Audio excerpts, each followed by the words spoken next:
Ankylosing spondylitis found its way on our doorstep about 4 years ago. I have ankylosing spondylitis. It basically means to me just pain. Pain wherever I'm hurting that day.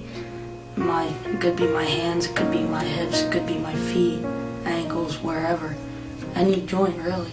Even more important than just a fusing of a neck and spine, it's chronic fatigue, it's inflammation, it's complete deterioration of cartilage. My feet, they start to hurt if I stand for a long period of time. I can't even sit now for a long period of time without my knees starting to hurt. The first signs of Bryce's diagnosis came when he was about 8 years old. Looking back, the signs were really there as early as 3.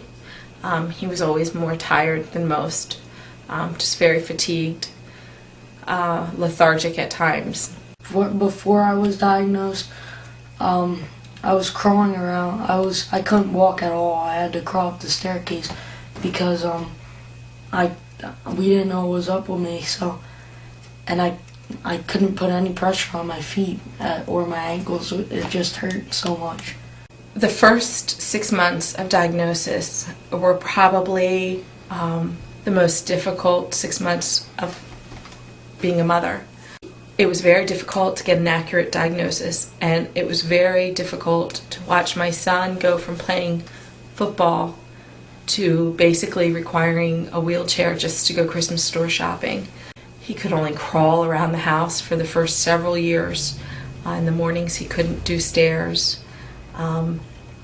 And it was just a very bleak time for our family. It was very, very difficult to see,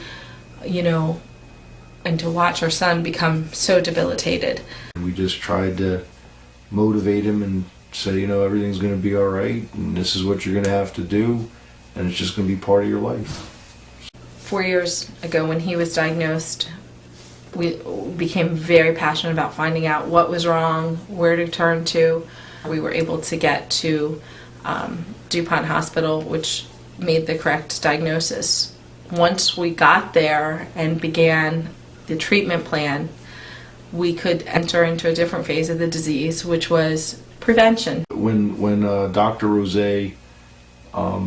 came up with the diagnosis and he said it was treatable and everything was going to be fine, you just have to take his word for it because he's seen the disease before and he's treated the disease before. Our daughter was then diagnosed with the same disease, but she also has juvenile rheumatoid arthritis in conjunction with her ankylosing spondylitis. Both of them arthritis conditions. One's a fusing of the neck and spine, the other's an inflammation of joints. Sometimes it's good, sometimes it's not so good. When it's bad, it's really bad. When it's okay, it's some parts hurt but not all of them. Before I got ankylosing spondylitis, things were a lot easier. When I look at Brooke, my sister, it's hard to see that 2 out of 3 kids in the family have arthritis. And he knows how I feel and I know how he feels. So when I say I'm really sick, he knows that I'm really sick. Due to the fact that Bryce and Brooke share the same condition, they are bonded on a level that is probably similar to twins. They really understand what the other one's going through. Seeing the courage that our son had gave us hope that our daughter would be okay. The biggest difference was we had gone through it already, and we've seen the results. It was kind of hard for me when I was a little baby and I had to watch him go through all that pain because I was afraid that maybe one day I would have to do the same thing. Seth, he's crazy. He's the crazy one in the family. But he's done a lot to help us through it all. He's a good brother. He helps us when we're sick. He'll get our homework for us. He just has been a good brother about it. As far as Seth, he's just reinforcement for him. when they have to take their shots, when they have to go to doctor's visits. He's, 95% of the time he's right there with them. I think Seth's worries are pretty simple. His worries are he can't bear the thought of knowing that people that he loves are in pain. When we went to do pond a couple days ago, I left all my subjects and I left behind learning about like math and that, like other subjects, and I'd rather be doing that and when I grow up not know that stuff than not being there for my brother and sister. So life in the Kramlich house is always an adventure, and one thing that this disease has done is we know we have to be flexible. It's time to wake up and put on your makeup. Good morning. Come on guys, time for school. You have 15 minutes to stretch. I don't feel good. Mornings, honestly, it really depends. Some days I get up out of my bed and I can jump up and just walk around fine. And then some days I limp actually because how bad my feet hurt. Alright, come on Seth, you first. Jump on the back. Come on. Yep, come on. Alright, 1 down, 2 to go. Sometimes they get up really well, like usually Bryce gets up really, really well, but Brooke, she's probably the worst because her ankles, every time she can't really walk that much, she usually has to either crawl or just like slide down the steps. But they were one of those days when both of them didn't feel that well. Mornings are bad for me because I'm always sore. My feet, my ankles, my hands, my knees, my stomach, and my head. Just try to get up and start getting dressed and see how it goes from there. Alright guys, come on. So, I had to do a little bit of tough love. We go through this so many days that this is part of our life, and the kids just have to understand that at some point they're going to have to hold a job, and we don't doubt that everything hurts. I mean, they have arthritis. Of course everything hurts, but you got to suck it up sometimes, and they're going to have to go to school. I know, honey, but you just took your meds last night, so you should be good. The meds do make me feel better. With the appropriate treatment plan, we were able to move forward and become empowered by this disease. Okay guys, we have to get straight home. $1,350 worth of medicine in this bag. It has to stay refrigerated. One thing that we do in our household is when our kids were diagnosed at 6 and 8 years old, they give themselves their own medications. They inject themselves. But we do it as a family. We all sit around, and you wouldn't know that we weren't playing Monopoly. We just kind of huddle up on the living room floor. Everybody gets their meds, and the process starts. No one person in this family is facing this disease alone.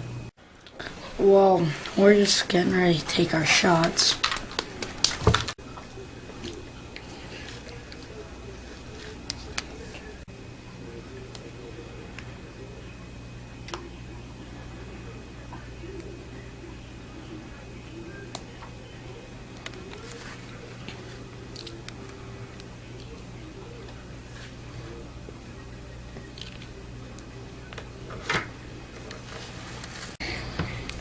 Mom, I'm gonna need you to push it in. Okay.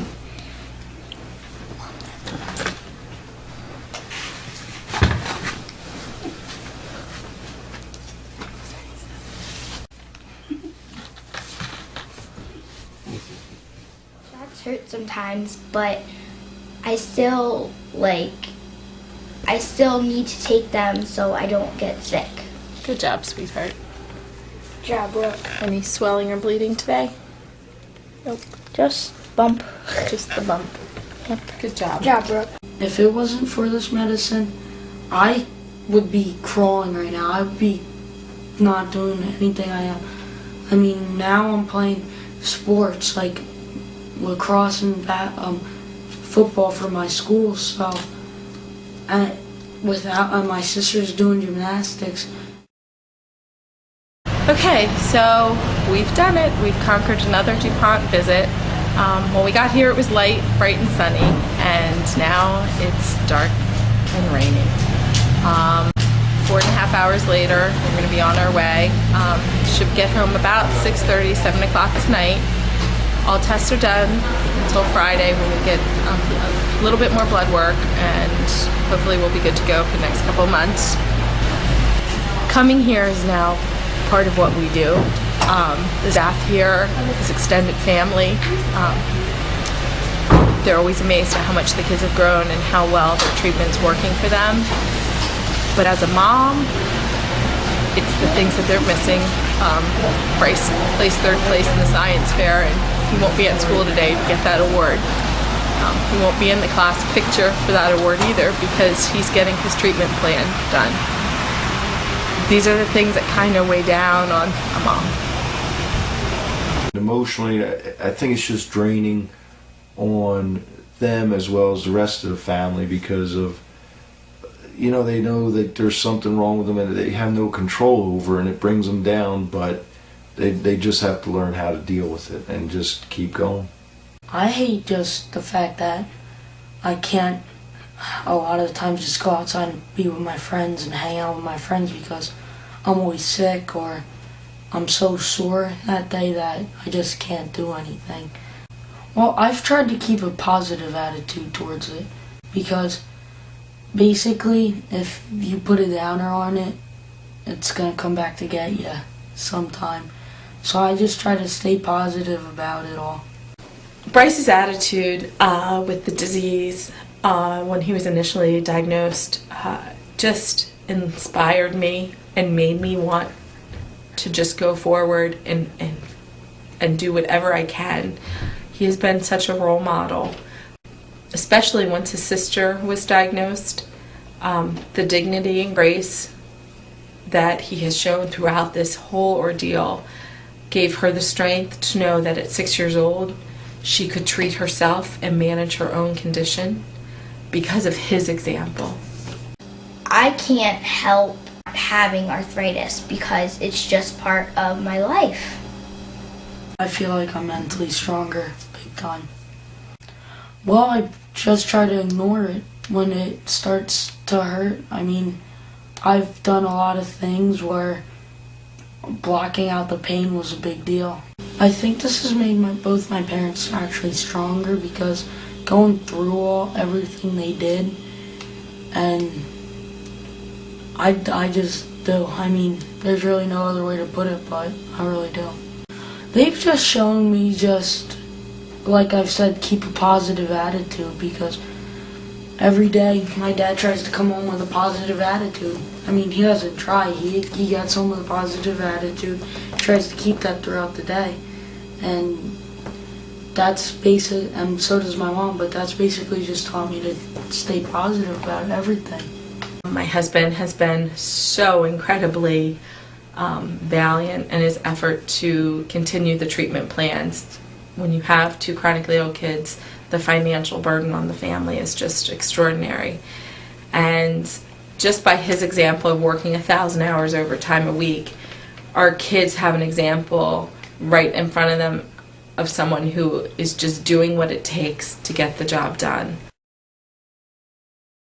We began finding out all that we could and getting with different organizations, primarily with the Arthritis Foundation, and letting them tell us how we could help other people because we knew we had a story to tell. And we knew as a family we couldn't sit back and watch another family struggle and wait 6 months for good treatment. We're down here in Washington, D.C. for the Advocacy Summit. The The Advocacy Summit happens every year, the first week in March. It's held in Washington, D.C., and it's a great opportunity for those affected with arthritis or who have loved ones or even animals affected with arthritis to come out and really let our government know that 46 million people suffer with this disease, and that's 1 in 5 Americans have this disease at some point in their lifetime. So we really, to be an advocate really puts this at the forefront. It's important to be an advocate to show how kids can get arthritis too. As a parent, the initial worries were, how could this be? How could I watch my son become debilitated? What will his future be like? Will he be the tall man walking down the aisle? At his wedding, that's something that's always stayed with me. I still have those worries, but because of his character and the way he's handled his diagnosis, it won't matter what this disease physically does to him. This disease has actually given something back to our family. 10 years from now, when we're all grown up, I think that we'll be really close to each other, all grown up.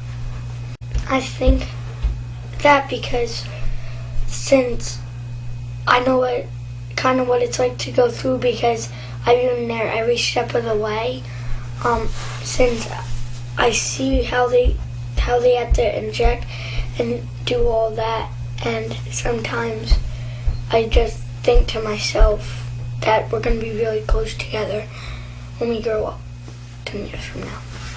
Well, it basically all depends on what happens with medicine. If medicine gets better, then my future will probably be better. If it doesn't, if it gets worse or doesn't go anywhere, my future might be worse.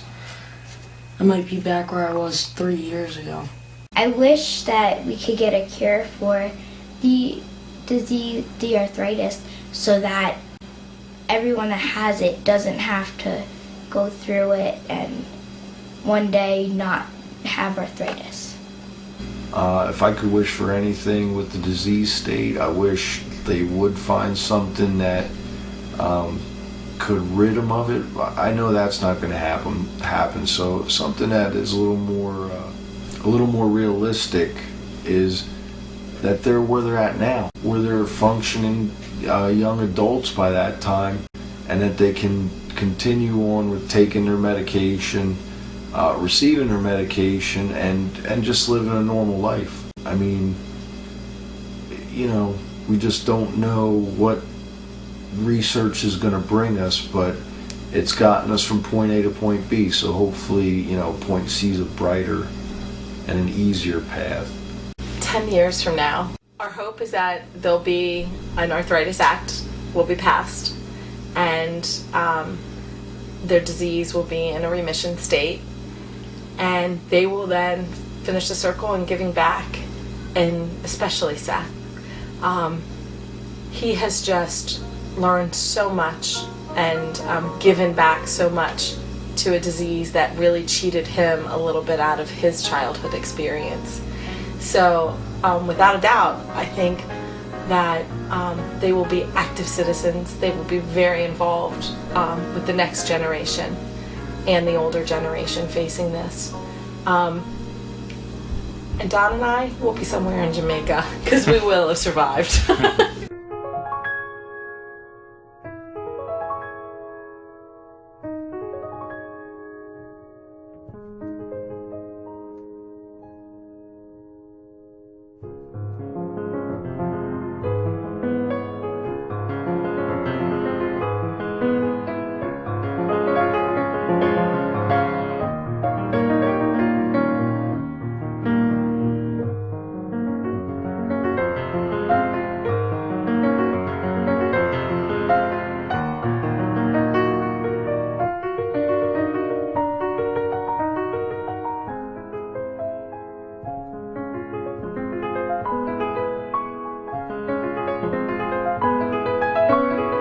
We love each other, and no one person ever faces this alone in our house.